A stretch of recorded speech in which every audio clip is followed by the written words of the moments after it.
Itu dinyatain positif COVID-19. Positif COVID-19.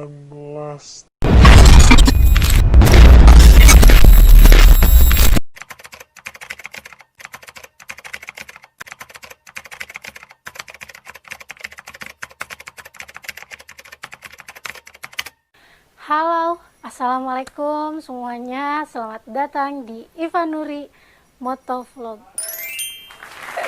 Jadi hari ini channelnya suami aku bajak gitu. Soalnya ada beberapa yang mesti aku share ke kalian semua. Ini mengenai diriku sendiri dan sesuai dengan tema kerudung hitam, baju hitam. Karena ya dibilang berduka enggak, maksudnya ya harus happy terus lah. Jadi aku bakalan sharing ke kalian mengenai apa yang sedang aku alamin. Ada tukang es. Jadi sesuai dengan apa yang aku alamin sekarang, aku bakalan share ke kalian. Mudah-mudahan sih ini bermanfaat ya buat kalian semuanya. Jadi ditunggu videonya dan tonton sampai akhir. Nah, jadi yang pertama teman-teman, aku mau ngabarin ke kalian kalau misalkan sejak tanggal 4 Januari kemarin, berarti udah mau hampir 4 hari ya, aku itu dinyatain positif COVID-19 Positif COVID-19. teman-teman. Jadi pertama sih aku nggak ngerasain apa-apa. Oh bentar, aku buka masker dulu deh ya supaya enak ngomongnya. Soalnya kalau di ruangan kayak gini aku sendiri kan, jadi nggak apa-apa kalau dilepas kayak gitu. Oke, ini udah aku lepas maskernya. Nah teman-teman, jadi yang pertama itu aku tanggal 4 dinyatain positif COVID-19 sama lab yang aku periksa waktu itu. Karena pertama awal mulanya itu adalah pas tanggal 28 27 malam aku itu demam tinggi, lumayan cukup tinggi sih, soalnya sama pusing juga terus, tapi nggak ada flu sama batuk, pokoknya aku demam aja. Ya udahlah, aku pikir mungkin ya masuk angin gitu kan. Jadi aku itu berobat tanggal 27, diantar suami juga sama orang tua. Kebetulan orang tua juga mau kontrol gitu kan. Nah habis itu sampai di klinik dokter ya aku dikasih obat seperti biasa. Nah besoknya tanggal 28 29 demam aku itu nggak turun, jadi masih demam banget, masih panas. Habis gitu aku info sih ke tempat kerjaku, ke perusahaan aku info, aku bilang ya aku demam kayak gitu-gitu. Terus udah mulai nggak bisa cium sesuatu kayak parfum sendiri itu aku nggak bisa cium, terus kayak kayu putih itu aku nggak bisa cium sama sekali, jadi aku lupa bau-bauan, dan makan juga agak-agak hambar kayak gitu kan. Nah habis itu aku info, ternyata pihak kantor aku, perusahaan aku saranin aku buat swab kayak gitu. Ya dengan berberat hati sih aku tadinya nggak mau, cuman karena ini kan udah standar operasional perusahaan aku swab tanggal 31, karena pas kan 28 29 aku itu demam. Nah 30 tuh aku sembuh guys, jadi tanggal 30 tuh aku udah nggak demam, udah maksudnya udah lumayan enak gitu kan badannya, cuman indera penciuman aku itu belum berfungsi kayak gitu, bisa nafas cuman nggak bisa cium bau kayak gitu kan. Nah setelah itu tanggal 31-nya aku swab ke Kopo, ke lab Parahita, diantar sama suami karena posisinya suami aku itu dia lagi kerja dan izin pulang, jadi izin ke perusahaan dia, bilang kalau aku mau di swab gitu.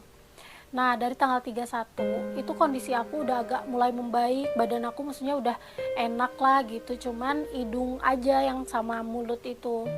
Jadi orang lain malam tahun baru ngumpul sama keluarga, kalau aku di kamar nggak bisa ngapa-ngapain karena mesti nunggu keputusan itu kan, keputusan lab itu 3 hari, jadi keluar tanggal 4. Udah bener-bener kacau banget. udah nggak bisa mikir apa-apa, udah sedih, udah pokoknya campur aduk semuanya.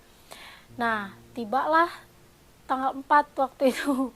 Tiba saatnya keputusan keluar tanggal 4.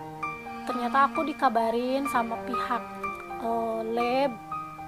Aku dikirim file lewat PDF gitu kan, dikirim lewat WhatsApp.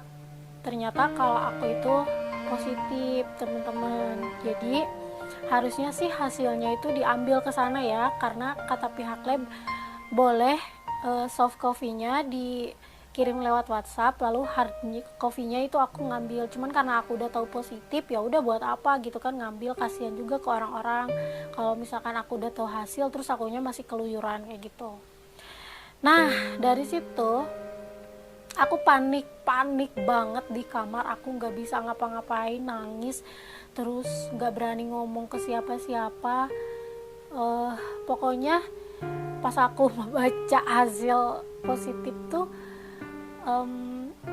sedih kayak gitu. Aku bingung mesti ngapain nih.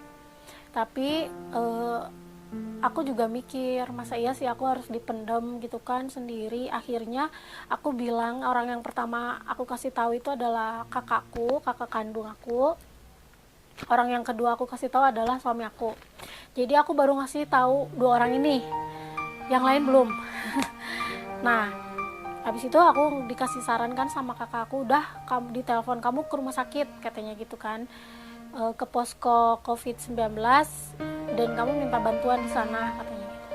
Kamu pergi sendiri, gunain Grab atau apapun itu ya, maksudnya dalam kondisi masih safety gitu kan. Aku bawa hand sanitizer, pakai masker dan lain-lain lah pokoknya. Kamu ke rumah sakit sendiri, di sana kamu minta pertolongan ke IGD kata kakak aku kan, atau enggak kamu bawa baju, takutnya aku disuruh isolasi gitu kan sama pihak rumah sakit di sana. Dengan berat hati aku di rumah itu udah beresin baju semua ya, udah nyiapin tas, pokoknya campur aduk gitu. Aku mesti ke rumah sakit sendiri gitu, nggak ada yang bantu, nggak ada yang nemenin, pokoknya galau aja. Nah, habis itu guys, aku ke rumah sakit lah. Tapi sebelum ke sana aku ngontek dulu dokter Muti, dia itu temennya kakak. Kata bu dokter bilang kamu nggak usah dulu bawa baju dan lain-lain katanya. Udah kamu kesana dulu, ke posko dulu, nggak usah bawa pakaian, nanti gimana di sana. Udahlah, aku pergi tuh ke IGD kan, minta bantuan aku sendiri, minta tolong. Terus pihak IGD nanya siapa pasiennya katanya. Aku bilang aku pak. Mbaknya yang positif. Iya. Oh oke. Katanya dibantu kan, aku ke posko, lalu aku diambil darah sama paru-paru, di rongsen gitu. Dan akhirnya aku itu maksudnya bersih gitu semuanya, jadi nggak ada penyakit bawaan, alhamdulillah sih ya. Nah habis itu aku tuh di sana kenalan juga, di rumah sakit tuh aku kenalan sama 2 orang temen aku, dia Jessie sama Reka. Kenalan di sana, lalu kita kayak tukeran nomor handphone, saling sharing gitu kan, terus biar kita ada temen, maksudnya temen buat cerita, buat WA-an kayak gitu-gitulah masalah obat. Nah ceritanya aku ke rumah sakit itu teman-teman, aku belum bilang sama mama, jadi mama aku belum tahu kalau aku positif.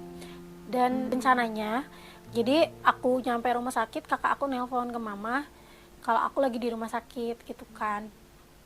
Sampai karena aku nggak berani ngomong ke orang tua gitu, takut, kasihan gitu kan, takutnya orang tua tuh lebih khawatir kayak gitu. Nah setelah itu aku pulang, suami aku nyusul ke rumah sakit, aku pulang, mama aku udah dikabarin kalau aku positif, dan mau gimana lagi, keluarga juga menerima. Terus pihak rumah sakit juga menyarankan aku isolasi di rumah, karena yang pertama, ruangan rumah sakit tuh penuh, banyak banget pasien yang COVID. Pas aku kesana tuh penuh. Terus yang kedua, aku pun gak ada gejala apapun, maksudnya aku udah sehat nih seperti ini gitu kan.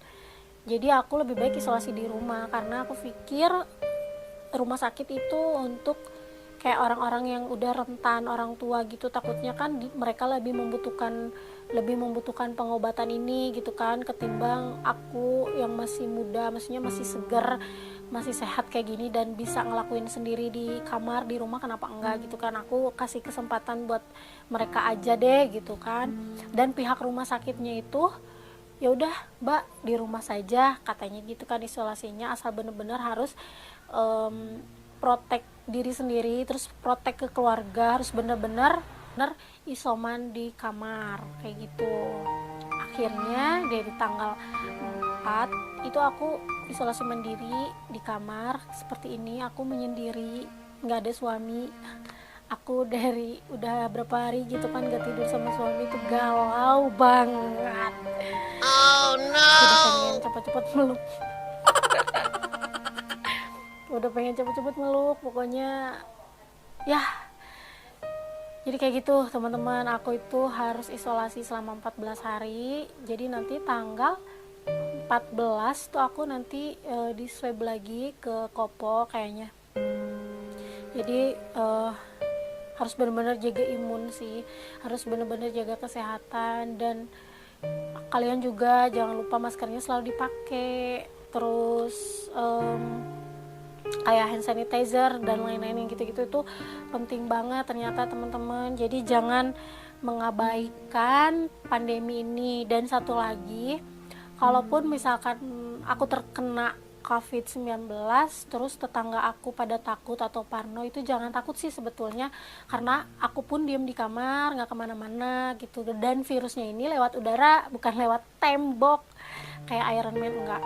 Jadi lewat udara. Jadi kalau misalkan aku di kamar aja sih ya aman gitu, karena aku pun di kamar tuh semprot-semprot pakai disinfektan dan lain-lain kayak gitu.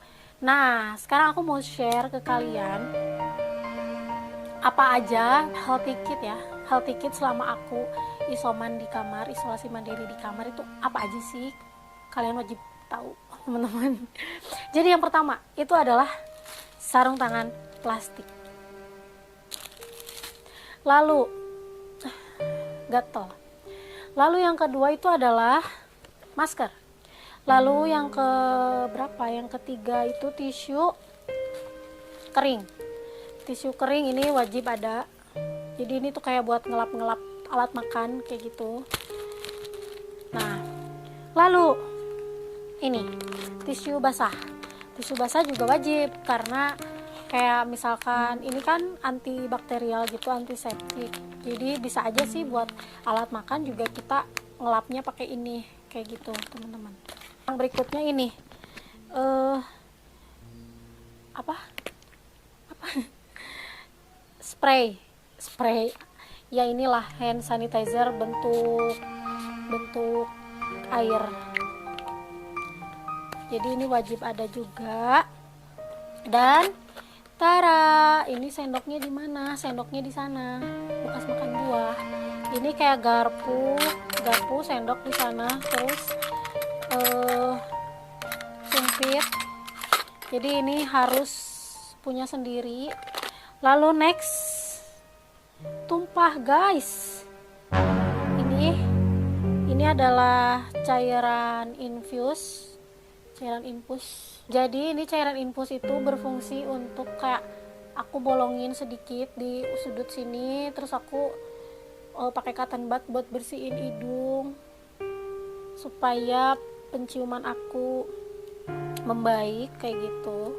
Aku gunainnya pagi sampai pagi malam pokoknya. Lalu ini ada vitamin, ini baru banget kemarin dikirim sama kantor, makasih. Jadi perusahaan aku ngirim aku makanan kayak gitu-gitu, kebutuhan di rumah, vitamin, minuman, suplemen gitu-gitulah, ini harus ada. Terus kemarin juga aku dikirim itu sih kayak vitamin buat diminum, dikunyah, itu dari Vita, sama pipi itu aku dikasih dari temen aku. Susu beruang juga wajib ada, kebetulan isi aku habis, jadi aku ganti pakai ini Hemaviton C1000, ini harus ada. Madu jangan lupa guys, karena madu ini baik untuk tubuh.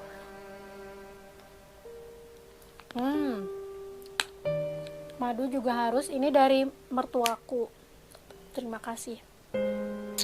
Lalu ini kemarin aku dikirim juga sih, kemarin aku dikirim ini oximeter dari temen aku.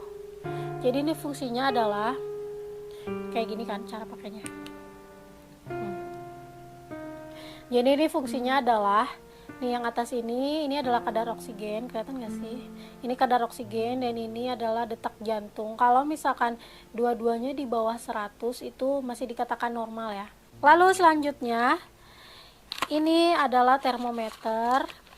Jadi aku gunain termometer ini ketika pagi sama malam sih, ngerasa anget badannya, aku ukur kayak gitu. Tapi sih alhamdulillah sekarang nggak panas.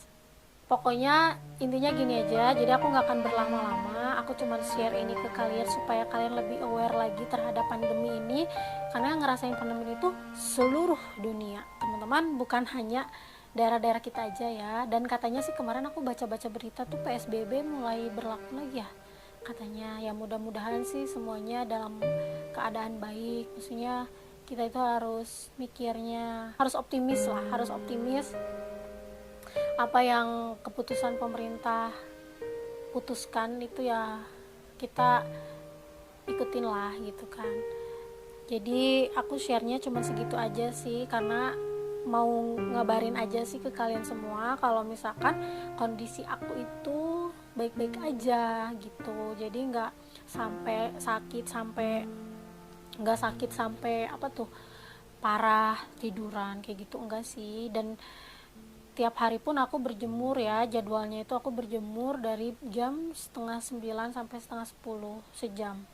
Terus kayak makan yang teratur, terus minum obat yang teratur, dan nggak boleh begadang sih sebetulnya. Tapi udah akhir-akhir ini aku nggak bisa tidur karena nggak biasa tidur sendiri. Biasa ada yang nemenin sih. Oke, jadi segitu aja ya teman-teman. Karena kondisi aku baik-baik aja, jadi doain semoga aku baik-baik terus dan nanti swab kedua hasilnya bisa negatif. Amin ya Allah ya Robbal alamin. Aku butuh banget support dan dukungan kalian sih tentunya. Oke, kalau gitu aku akhiri aja videonya teman-teman. Semoga teman-teman dalam kondisi sehat walafiat semuanya. Oh ya, satu lagi lupa. Jadi kemarin pas aku udah tahu positif, keluarga aku di swab semuanya dan alhamdulillah negatif. Yeay. Mudah-mudahan aku bisa nyusul mereka ya, negatif juga nanti hasilnya. Oke, terima kasih. Intinya buat teman-teman semua tetap jaga kesehatan. Ini channel motovlognya aku retas dulu, aku hack dulu. Jadi jaga kesehatan semuanya, jangan sampai ada yang sakit. Terus maskernya selalu dipakai, jaket jangan lupa ketika menggunakan kendaraan nih. Buat teman-teman semua yang pakai motor, jaket harus selalu dipakai ya. Terima kasih semuanya, semoga kalian lebih aware lagi terhadap pandemi ini. Dan jangan lupa untuk comment. Jangan lupa untuk like videonya, komen, dan share ke teman-teman semuanya. Juga subscribe, karena subscribe itu gratis. Oke, terima kasih semuanya. Dadah, stay healthy. Sayang.